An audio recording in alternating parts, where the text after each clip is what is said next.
عزیز طلباء طالبات، السلام علیکم ورحمۃ اللہ وبرکاتہ۔ نبوت مل جانے کے بعد 9 برس تک نبی اکرم صلی اللہ علیہ وسلم مکہ مکرمہ میں تبلیغ فرماتے رہیں اور قوم کی ہدایت اور اصلاح کی کوشش فرماتے رہیں، لیکن تھوڑی سی جماعت کے سوا جو مسلمان ہو گئی تھی اور تھوڑے سے ایسے لوگوں کے علاوہ جو باوجود مسلمان نہ ہونے کے آپ کی مدد کرتے،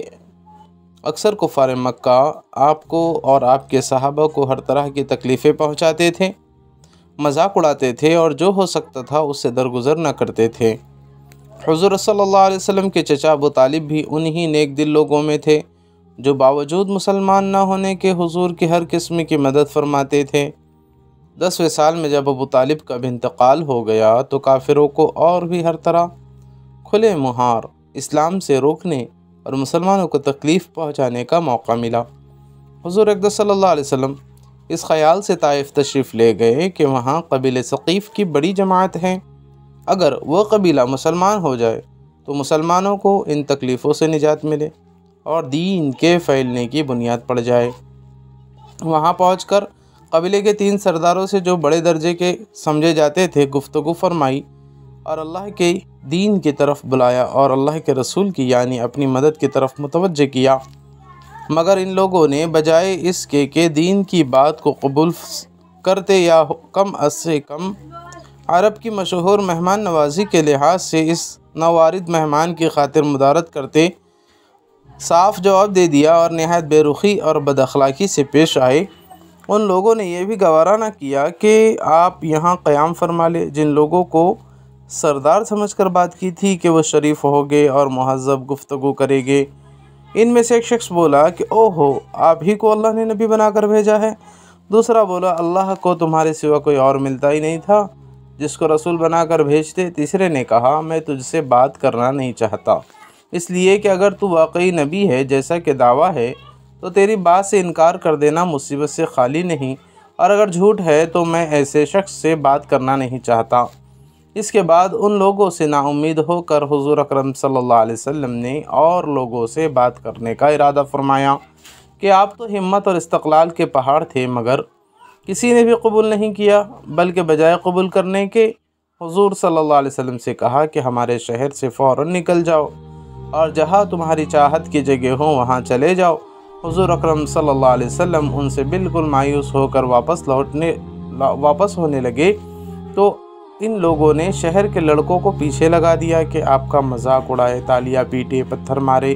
حتیٰ کہ آپ کے دونوں جوتے خون کے جاری ہونے سے رنگین ہو گئے۔ حضور صلی اللہ علیہ وسلم اسی حالت میں واپس ہوئے۔ جب راستے میں ایک جگہ شریروں سے اطمینان ہوا تو حضور نے یہ دعا مانگی، اے اللہ، تجھی سے شکایت کرتا ہوں میں اپنی کمزوری اور بے کسی کی اور لوگوں میں ذلت و رسوائی کی۔ اے ارحم الراحمین، تو ہی ضعفاء کا رب ہے اور تو ہی میرا پروردگار ہے۔ تو مجھے کس کے حوالے کرتا ہے؟ کسی اجنبی بیگانے کے جو مجھے دیکھ کر تر شروع ہوتا ہے اور منہ چڑھاتا ہے، یا کسی دشمن کے جس کو تو نے مجھ پر قابو دے دیا؟ اے اللہ، اگر تو مجھ سے ناراض نہیں ہے تو مجھے کسی کی بھی پرواہ نہیں ہے۔ تیری حفاظت مجھے کافی ہے۔ میں تیرے چہرے کے اس نور کے طفیل جس سے تمام اندھیریاں روشن ہو گئی اور جس سے دنیا اور آخرت کے سارے کام درست ہو جاتے ہیں، اس بات سے پناہ مانگتا ہوں کہ مجھ پر تیرا غصہ ہو یا تو مجھ سے ناراض ہو۔ تیری ناراضگی کا اس وقت تک دور کرنا ضروری ہے جب تک تو راضی نہ ہو۔ نہ تیرے سوا کوئی طاقت ہے نہ قوت۔ مالک الملک کی شان قہری کو اس پر جو شانہ ہی تھا کہ حضرت جبرائیل علیہ السلام نے آ کر سلام کیا اور عرض کیا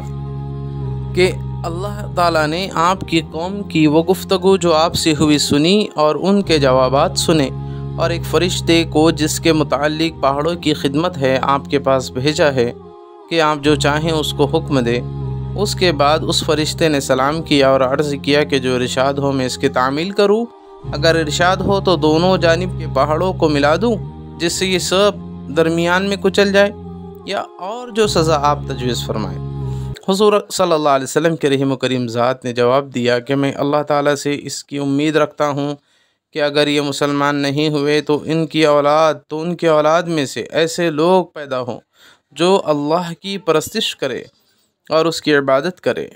یہ ہیں اخلاق اس کریم ذات کے جس کے ہم لوگ نام لیوا ہیں کہ ہم ذرا سی تکلیف سے، کسی کی معمولی سی گالی دے دینے سے ایسے بھڑک جاتے ہیں کہ پھر عمر بھر اس کا بدلہ نہیں اترتا،